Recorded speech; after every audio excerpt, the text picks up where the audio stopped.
So these are some flashlights made by POWERTAC, and they're the model E5. I've got 3 of them here. A long time ago I designed this holster for it, and it's worked out very well, and I'm going to revisit the design and change it. And I wanted to share with you the process of the evolution of the design in Solidworks.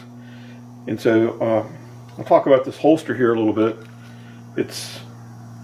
Everything in this holster is 3D printed with the exception of the spring that's inside this cylinder here.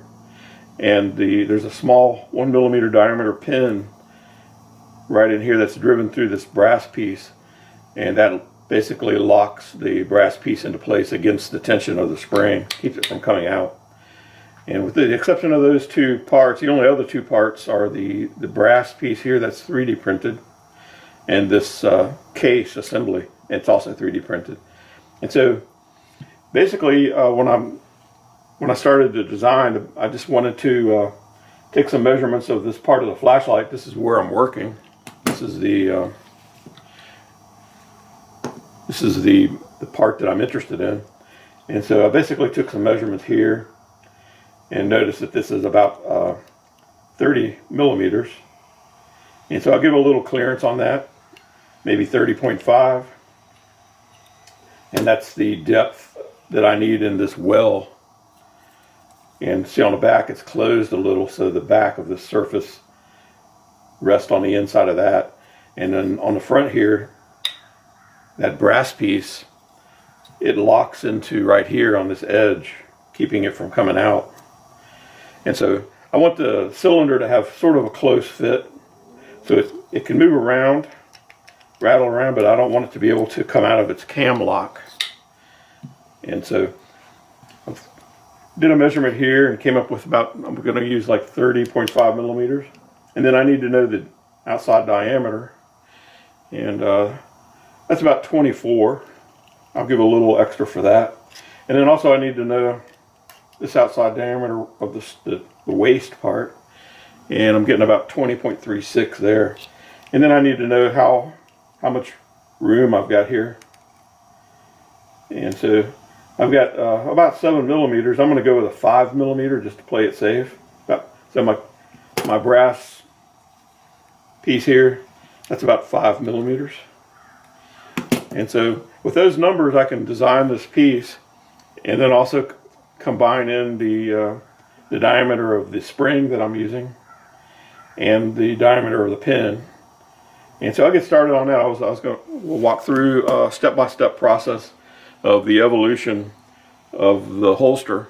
Only it's going to be a little different holster. The one I'm going to be redesigning is for a 2-inch wide belt, and instead of sliding on the belt, it's going to clamp onto the belt and not move. So we'll get started on that now. So these are the 2 parts of the design that are off the shelf. This is a 1 millimeter outside diameter pin that's 10 millimeters long. And this is a 3.5 millimeter outside diameter spring that's approximately 10 millimeters long. And so these 2 pieces are off the shelf. I get them at McMaster Car, and the rest of the parts in this design are 3D printed.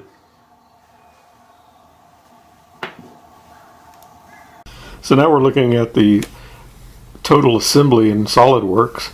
The green part you see, that's the 3D printed brass release button.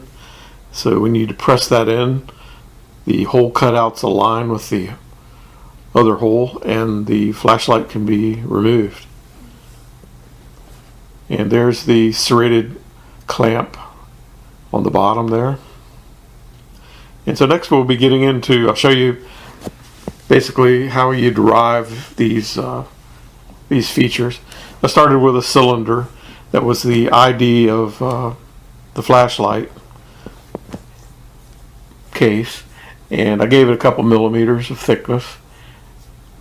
And then I'm going to close in the back so the flashlight can't fall out the back. And there you go. I've closed in the back with just a little lip or a little ring in there. And then the next thing I've added the base This is the base it's going to clamp to the belt. And there I've cut in the slot for the 5mm square button.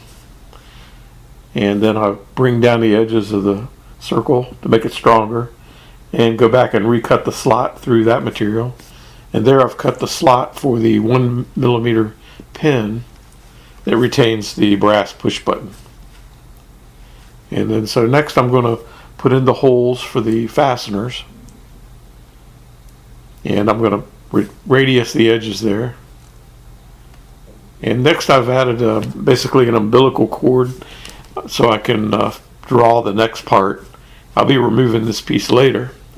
So I'm looking right down the barrel here, and I went ahead and drew the 5mm square button right where it will be superimposed using the face of that umbilical cord. And then so next I've cut that circle that's the same ID as the holder, but as you see I've offset it by 3mm. And so what that means is when you press the button in 3mm, both of the holes line up perfectly and the flashlight can be removed. And then so later I'm going to remove that umbilical cord and actually remove that bar, and that'll go to become another part. There I've cut in the 1mm hole for the pin, the off-the-shelf coil pin. There I've removed the umbilical cord. So basically now I've got two parts, and I'm going to save that bar as some other part later, you'll see. There I'm just going in and adding some features. That's to give it some travel stop, and I'm going to cut in up there for where the spring will go there, you can see.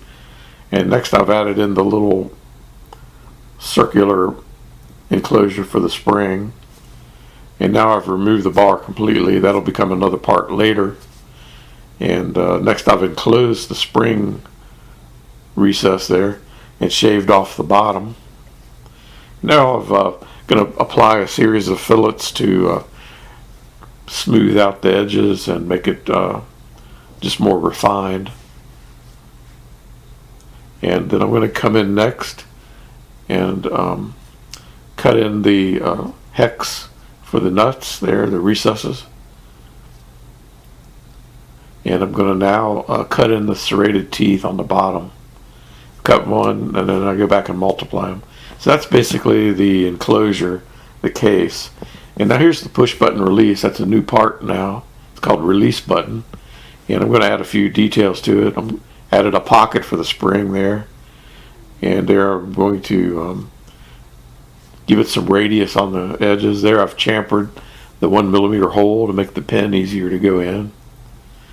And I'm going to chamfer the leading edges of this push button to make it easier to travel in and out. I'm just going to, wherever the edges are making contact and travel, I'm going leading edge there. I'm going to chamfer those. And so that's basically the release button part. And next I'll be deriving the other part of the clamp. You see, just for a minute there was the device again. I cut the whole top off and just was left with the base. And now I've recut in the recesses there for the screw heads. And then the only other thing I have to do here is cut in the teeth, the serrated edges. And I'm going to radius it a little bit. And then, so these are all the parts of the 3D printed holster.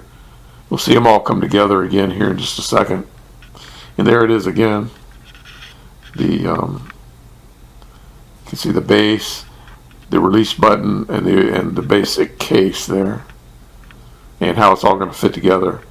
And I basically drew it all sort of on top of each other to make it easier to align everything and get the dimensions correct without having to record a lot of numbers and things like that, or look at drawings. I just did it here on the fly.